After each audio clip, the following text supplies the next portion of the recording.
जगाचे कुणी मांडले. खेळ हा कालचा आज कोण जिंकले. हरवले कवडसे मिळून ते शोधले.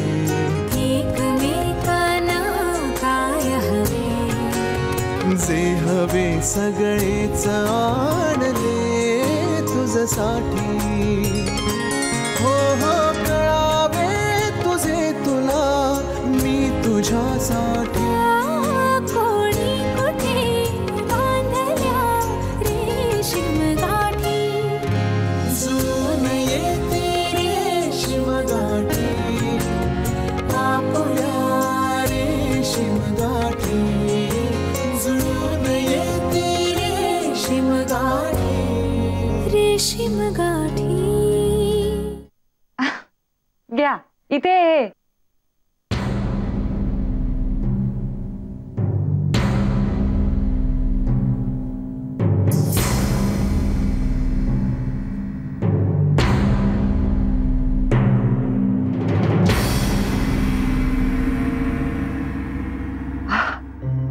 भैया किती मस्त पेटी आहे ही. अमित दादा म्हणत होता तीच का? मेघना सॉलिड आहेस तू. आम्हाला सांगितलंस की एकच आहे. अय्या मग ही बघतेच.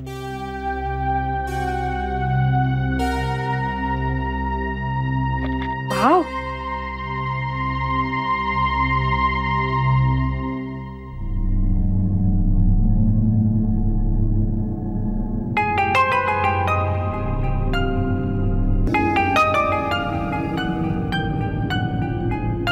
कसली मस्त पेटी आहे ही. स्पेशल ज्वेलरी दिसते याच्यात. मेघना आमच्यापासून लपवतेस काय? थांब आता उघडतेच.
अर्जू, मिळालं का जाजम?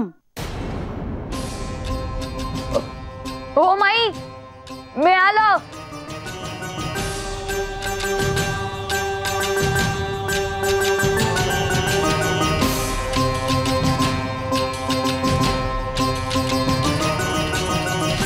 शुभस्य शीघ्रम. लगेच सुरुवात कर आजपासून शिकवायला. यस.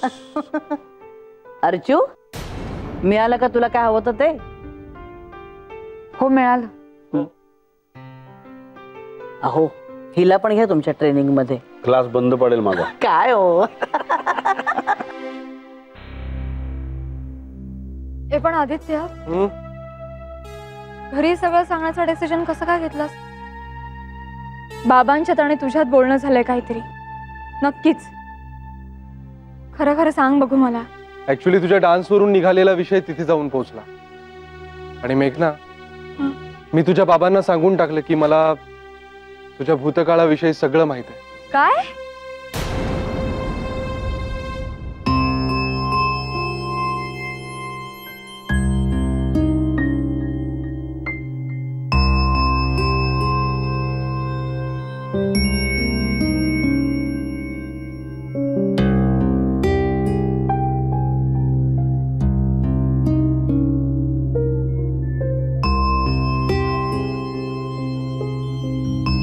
अमित दादा म्हणत होता ती हीच पेटी सतीश.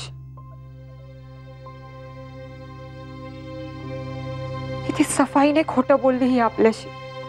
म्हणे माझ्याकडे दुसरी कुठली पेटीच नाहीये, जी काही आहे ती ही एकच आहे. बरोबर आहे म्हणा. आपल्याला कशाला दाखवेल ती?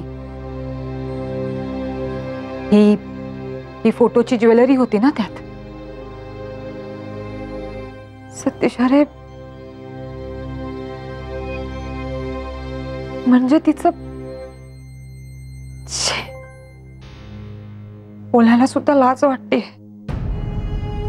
सतीश, अरे म्हणजे तिचा अफेअर असेल का रे त्या मुलाबरोबर? काहीतरी बडबडू नकोस. म्हणजे अगं, लग्न आधीचं अफेअर असेल. कशावरून? कशावरून काय कशावरून अर्चू? ही पेटी त्यांच्याच कपाटामध्ये होती ना. याचा अर्थ आदित्यला सगळं माहित असणारच. काही सांगता येत नाही सतीश. ही पेटी जाजमा खाली लपवलेली होती. म्हणजे आदित्यलाही मेघना फसवत असेल का रे? अर्चू, अर्चू बघ, तू कुठली घाई करू नकोस. त्या सावर्डेच्या बाबतीत काय झालं माहितीये ना? सावर्डेचं म्हणणं ऐकून आपण त्याच्या बायकोला दोष देत होतो, आणि खरं काय निघालं? सावर्डे चूक आणि त्याची बायकोच बरोबर होती ना.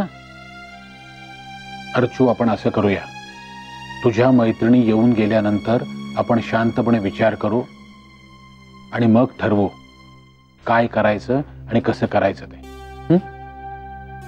आता कसल्या येत आहेत मैत्रिणी? मी तो प्लॅन कधीच कॅन्सल केला. हे सगळे फोटो बघितल्यावर मला काहीतरी सुधारणार आहे का सतीश? हो गॉड, बाबा वैतागले असतील मग. अर्थातच वैतागले. आणि त्यांनी त्यांच्या पद्धतीने डिफेंड करायचा प्रयत्न केला. तुझ्या हितासाठी त्यांनी मला काही सांगितलं नाही असं त्यांचं म्हणणं होतं. आणि मीही माझ्या घरच्यांच्या भावना दुखावल्या जाऊ नयेत म्हणून त्यांच्यापासून ही गोष्ट लपवून ठेवली. पटलं मला ते. तुझे बाबा जे करतायत तेच आपण करतोय आणि बरोबर नाहीये ते. म्हणून तेव्हाच मी ठरवून टाकलं की सगळं सांगून टाकायचं. जे होईल ते फेस केलं जाईल, पण जे खरं आहे ते सांगून टाकायचं. काही सुचतच नाहीये रे सतीश.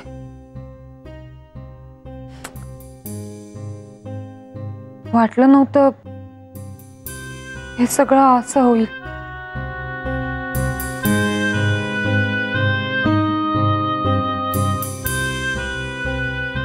अर्चू, मला अजूनही असं वाटतं की हे लग्न आधीचं अफेअर असेल तिचं. मे बी आदित्यला सगळं माहीत असेल, मेघनानेच कदाचित सांगितलं असेल, म्हणून तर ते दोघे आनंदी आहेत ना. हो, मग फोटो काय पूजेसाठी जपून ठेवले होते? नाही सतीश, मला तर असं वाटतंय की आदित्यला यातलं काहीच माहिती नसावं. हिनेच ही सगळी लपोछपी केली असणार. म्हणून तर आजपर्यंत आपल्याशी वागताना सुद्धा ही अगदी अशी नाजूक साजूक तोलून मापून वागायची. मला तर माईचीच काळजी वाटते रे. ती किती लाड करते रे तिचे. अर्चू, तू म्हणतेस ते बरोबर आहे सगळं, पण मला अजूनही वाटतंय मेघनाचं आत्ता अफेअर नसेल. माझं तर ना डोकं फुटायची वेळ आली आता.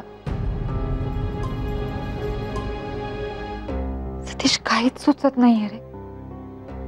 असं वाटतंय आपण नाना माईंना हे सगळं सांगून टाकावं. नको अर्चू, नको. खरं तर मी सांगायला गेले होते हे, पण अरे नाना माईंना इतकं निवांत आनंदात बघून माझी हिंमतच झाली नाही रे त्यांना इतका मोठा धक्का द्यायची. अर्चू, माझं ऐक ना. मी म्हणून तर तुला सांगतोय, ही पेटी जिथे होती तिथे तशीच्या तशी नेऊन ठेव.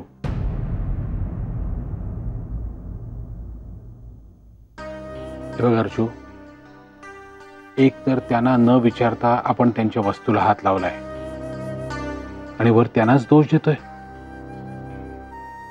हे बरोबर आहे का?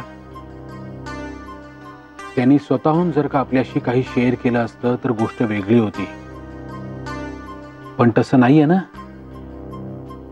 परिस्थिती वेगळी आहे अर्चू. म्हणून म्हणतोय, ही पेटी जिथे होती तिथे नेऊन ठेव, अगदी जशीच्या तशी, म्हणजे परत सगळं पहिल्यासारखं होईल. सगळं पुन्हा पहिल्यासारखं व्हायला बराच वेळ जाईल कदाचित. आहे तुझी तयारी? आहे. एक तर खरं सांगितल्यामुळे मन शांत असेल आणि तू बरोबर असशील. काही फेस करेन मी. मी नेहमीच तुझ्या बरोबर आहे मेघना.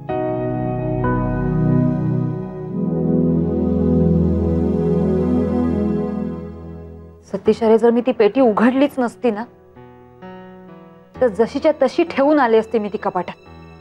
पण ती पेटी उघडलीये म्हटल्यावर त्यात काय आहे हे कळल्यानंतर असं काही घडलंच नाही. असं नाही रे मी चेहऱ्यावर दाखवू शकत. मुळात ते माझ्या स्वभावातच नाही. आणि जी गोष्ट लपवायला जाईन ना 100% ती फसते. कबूल आहे अर्चू, पण कधी कधी दुसऱ्याला त्रास नको म्हणून आपण गप्पा बसतोच ना. नाही सतीश, त्यांना जमली असेल ती लपवाछपवी, पण मला नाही जमणार. नानामाईंचं काय? हे सगळं समजल्यावर त्यांना केवढा धक्का बसेल. सतीश, अरे पण आता त्याला काही इलाज नाहीये. आणि अरे आपण आहोत ना, अमित दादा आहे त्यांना सावरायला. हे बघ सतीश, तू असा का नाही विचार करत? उद्या जर त्यांना हे कळलं तर ते आपल्यालाच विचारतील की तुम्हाला हे सगळं ठाऊक होतं ना, मग आमच्यापासून का लपवलं, का नाही सांगितलं?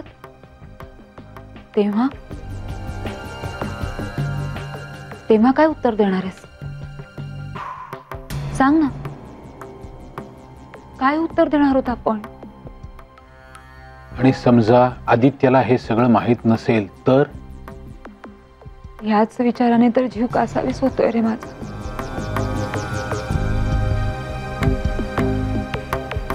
पण जाऊ दे. हे बघ सतीश, चल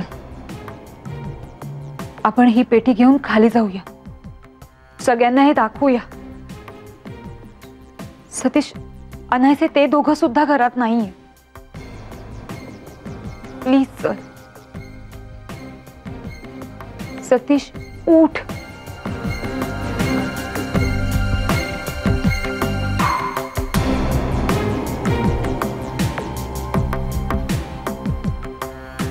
सगळं अवघड आहे अर्जू.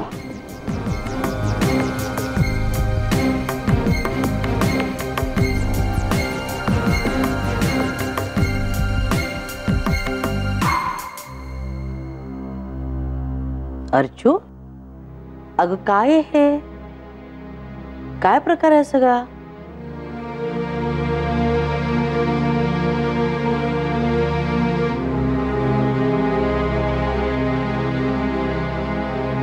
अरे काय झालंय? एवढं कसलं टेन्शन आलंय तुम्हाला?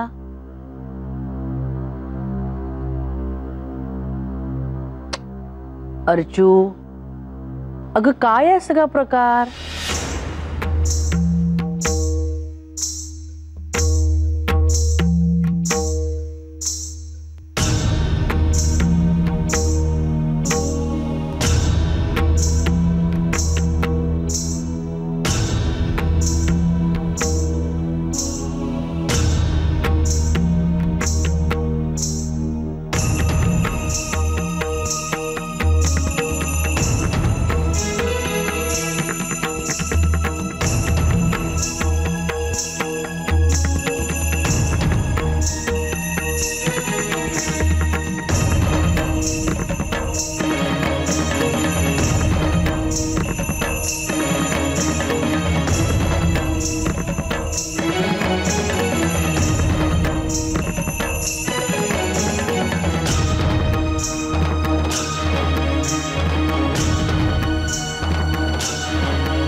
काय झालं नाना?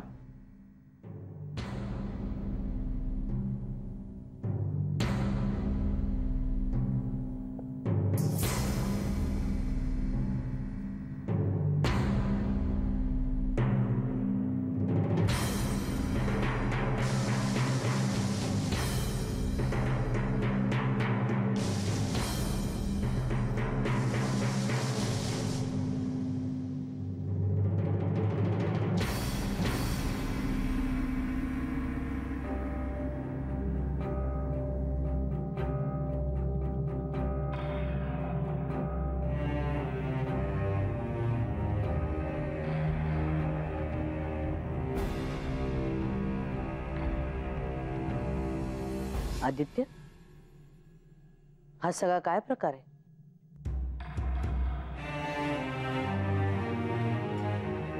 माई, आम्ही आता तुम्हाला हेच सांगणार होतो. आत्ता? आम्ही सगळ्यांनी हे पाहिल्यावर नेमकं आत्ता?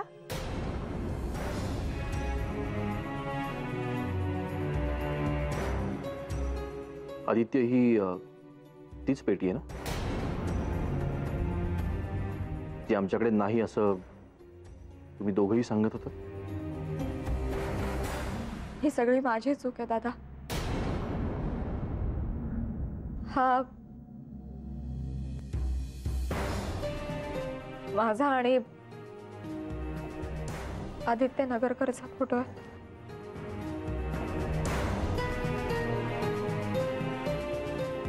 लग्नापूर्वी मी याच्या प्रेमात होते आणि मला याच्याशीच लग्न करायचं होतं. पण बाबांनी माझं काहीच ऐकून घेतलं नाही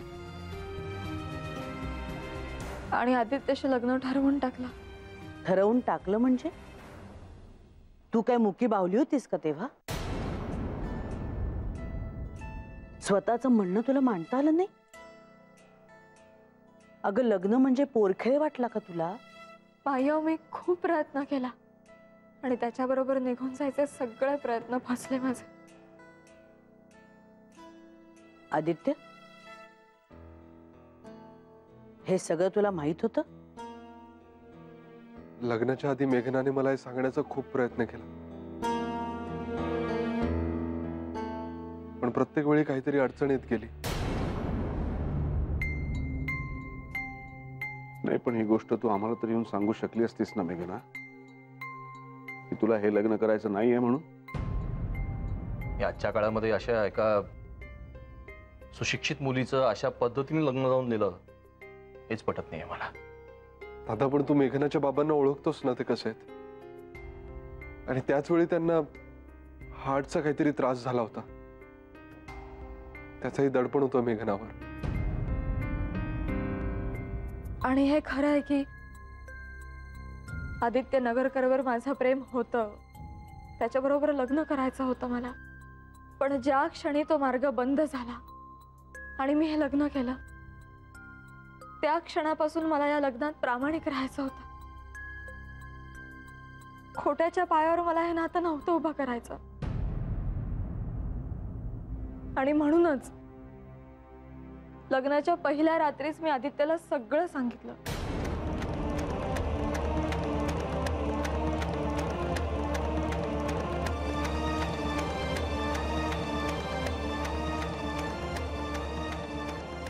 अशा वेळी कोणत्याही मुलानं मला माहेरी परत पाठवलं असतं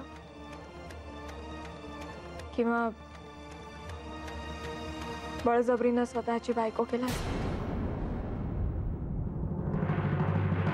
किंवा हे सगळं कळल्यावर मला आयुष्यभर छळण्याची, माझ्यावर संशय घेण्याची तयारी ठेवली असती.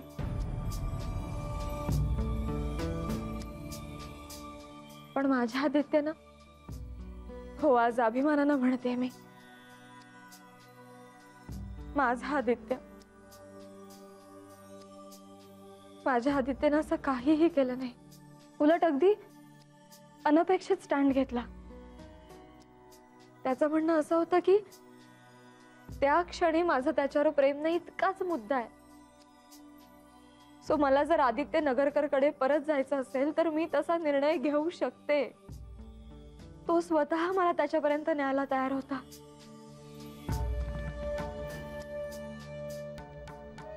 अर्थात त्यावेळी ताबडतोब असा निर्णय घेणं खूप अवघड होतं. एक तर आमचं लग्न झालं होतं आणि मी नवं नातं जोडण्याचा निर्धार करत होते. आणि आदित्यला जबरदस्तीचं नातं नको होतं, म्हणून त्यानं मला माझा वेळ घ्यायला सांगितलं. आणि माझा निर्णय होईपर्यंत आम्ही मित्रत्वाच्या नात्यानं राहायचं ठरवलं. मित्रत्वाच्या नात्यानं? अगं सत्यनारायणाच्या पूजेपासून ते अगदी गोंधळापर्यंत सगळ्या पूजार्चेत तू त्याची बायको म्हणून त्याच्यात सहभागी होत होतीस.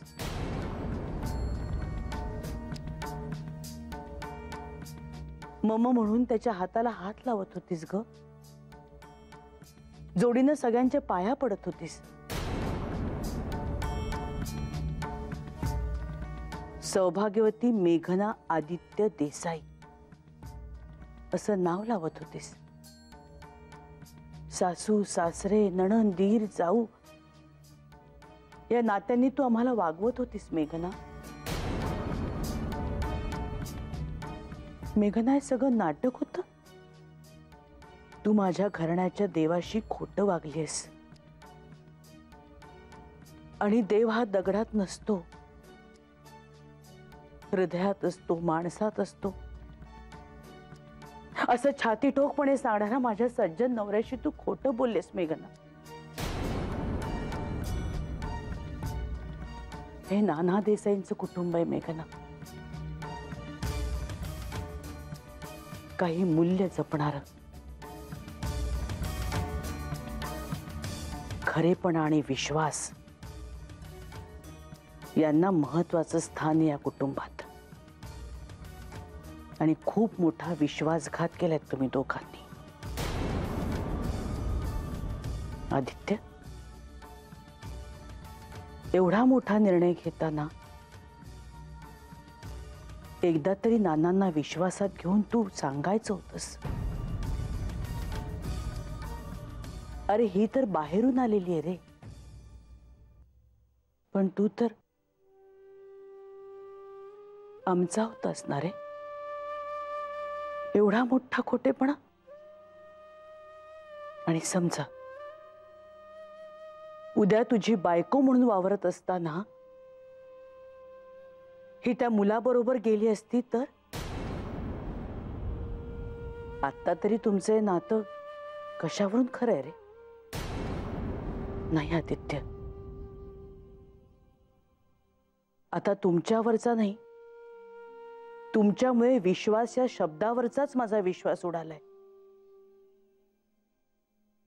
पण तुम्हाला हजारदा विचारत होतो मी, काही प्रॉब्लेम आहे का सांगा, माझ्याशी बोला. पण आम्ही कोण? हो ना?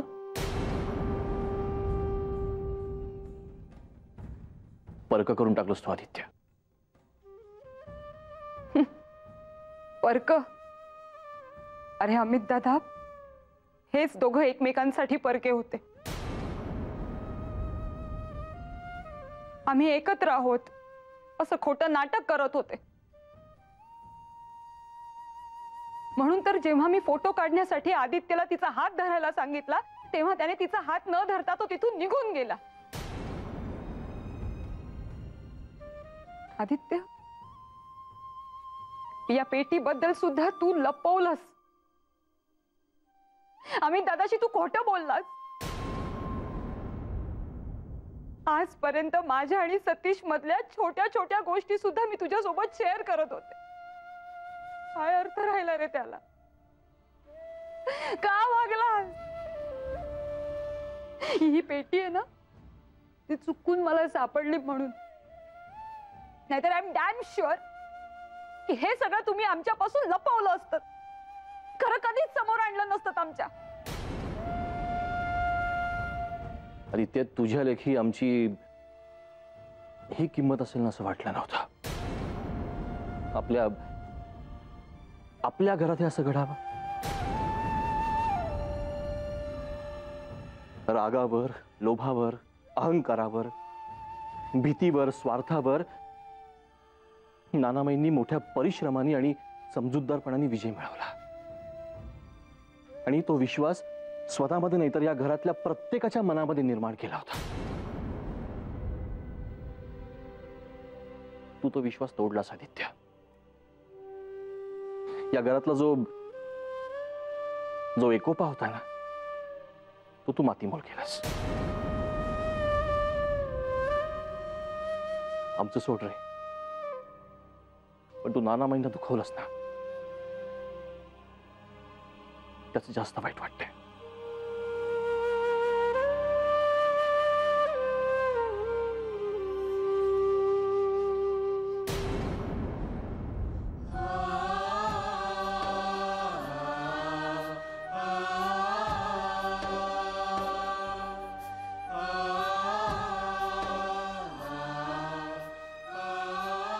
फार फार चुकीचं वागलात तुम्ही आदित्य.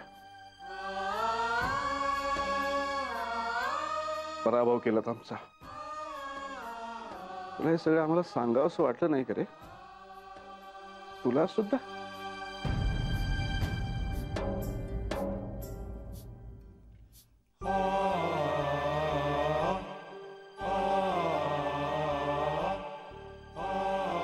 माई, नको आदित्य, नको काही बोलूस. त्याचा आता काहीही उपयोग नाही.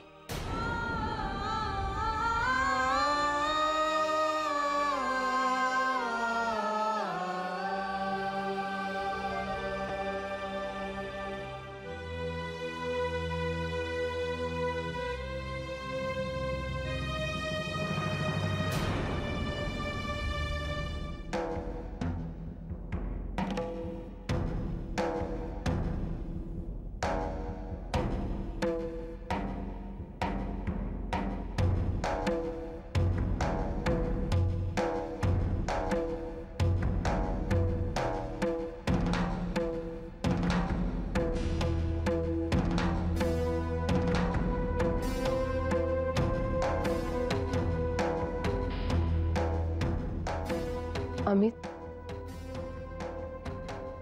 काय रे हे सगळं? म्हणजे काय खरं काय खोटं कळतच नाहीये. त्या दिवशी मी पहिल्या प्रेमाबद्दल बोलले म्हणूनच चिडली ती माझ्यावर.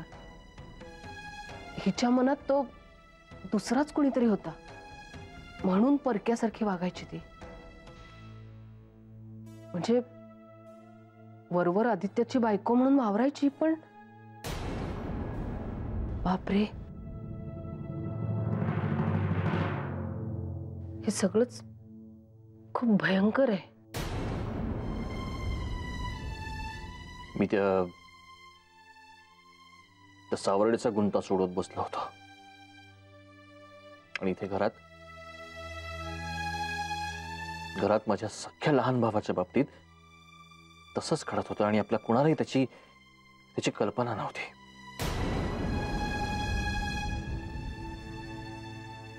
आता म्हणतोय की सगळं चांगलं आहे.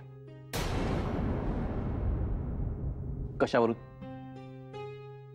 मी आधी चांगलं नव्हतं तेव्हाही तो हेच सांगत होता. मग आत्ताचं खरं कशावरून?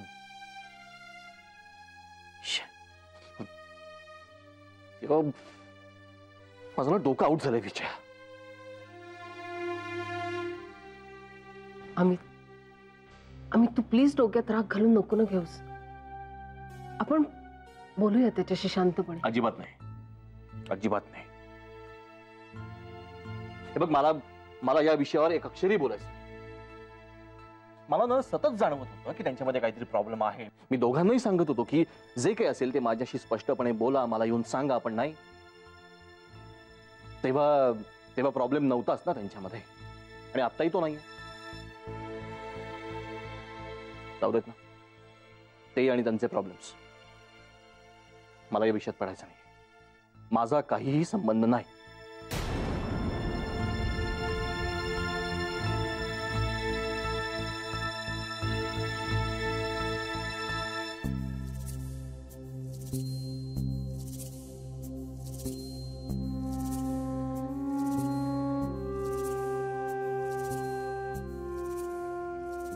संजीवनी, तू रडू नकोस बा. तू रडलीस की मला त्रास होतो, माहितीये ना तुला.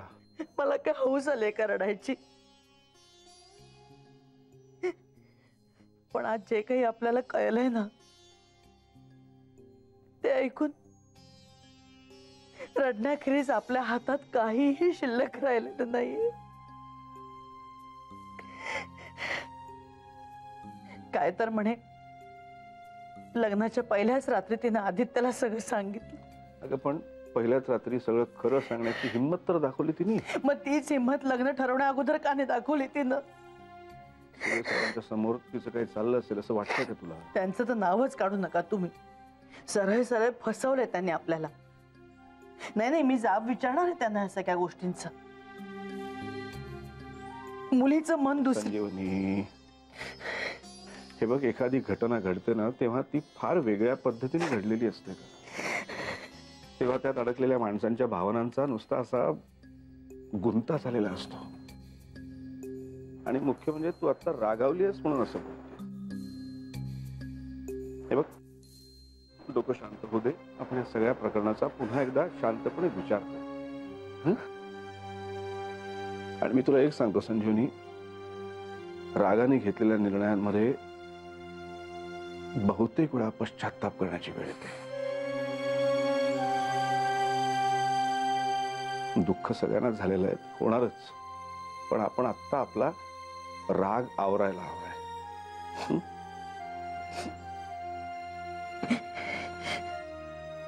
शांत झोप. तुम्हाला लागणार आहे का हो झोप?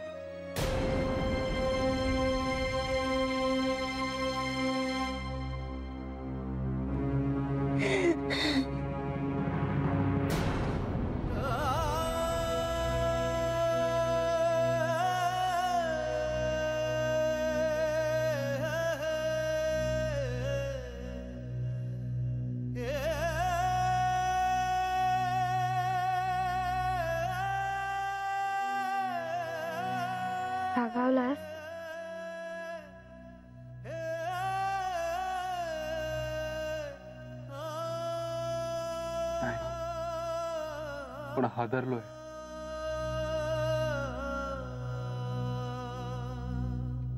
कोणीच बोलत नाहीये माझ्याशी. पण हे अपेक्षितच होतं ना आदित्य. अरे यातूनच आपल्याला फायनली खरं सुख मिळणार आहे. तू प्लीज धीर सोडू नकोस. मेघना, माझ्यात आणि घरच्यांमध्ये हे असं कधीच झालं नाही. आयुष्यात मला सॉरी, माझ्यामुळे. प्लीज असं नको बोलूस. मला तूही दूर गेलेली सहन होणार नाहीस आणि घरातले.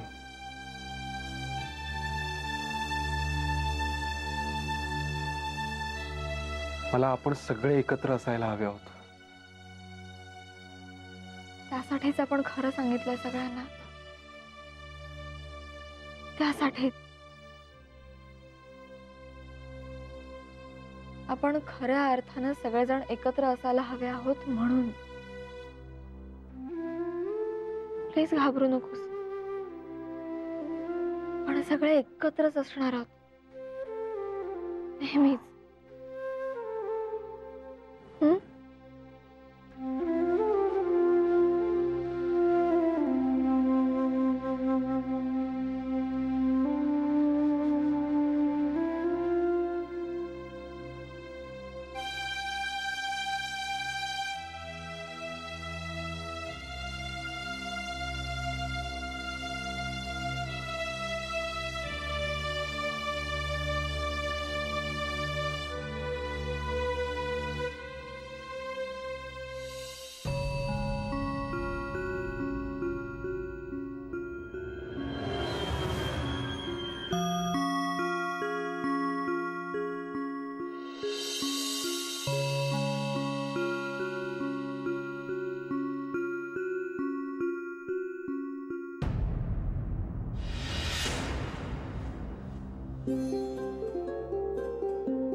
असं वाटतंय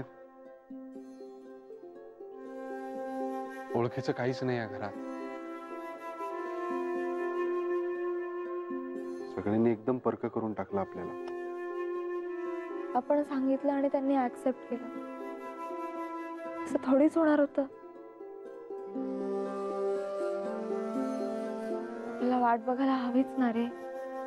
पण ते आपल्याला असं वाईट टाकणार असतील तर. आदित्य, अरे तो त्यांचा हक्क आहे. आपण दुखावलंय त्यांना.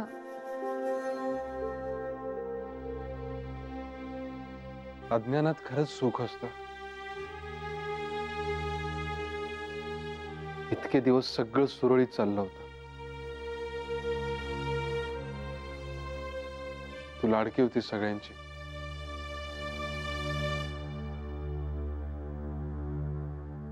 एका क्षणात सगळं बदललं. कदाचित त्याच वेळी सगळं सांगितलं असतं तर. काय झालं असतं? त्याच क्षणी कदाचित तुला त्यांनी आईबाबांकडे नेऊन सोडलं असतं. तुला तुझा निर्णय घेण्याची संधीच मिळाली नसती मेघना. ते आताही म्हणू शकतात तुझ्या आईबाबांकडे जा म्हणून. नाही, मी असं काही होऊ देणार नाही. आपण एक आहोत मेघना. आणि ते जर तुला बाहेर जा म्हणाले तर मीही तुझ्या बरोबर बाहेर पडेन.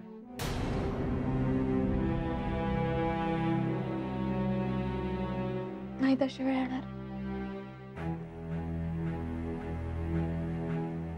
आपलं एकमेकांवरचं प्रेम नक्की जाणवेल त्यांना.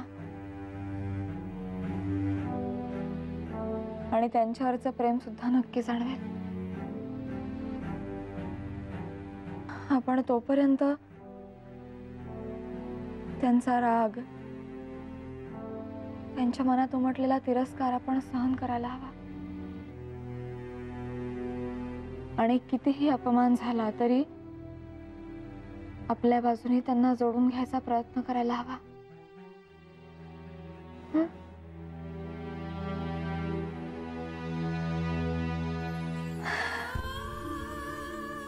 चल आवरते आणि माईंना विचारते वॉकला येतात का म्हणून. मेघना, हो आदित्य, कदाचित नाही म्हणतील त्या, कदाचित लागट बोलतील, पण माझी तयारी आहे.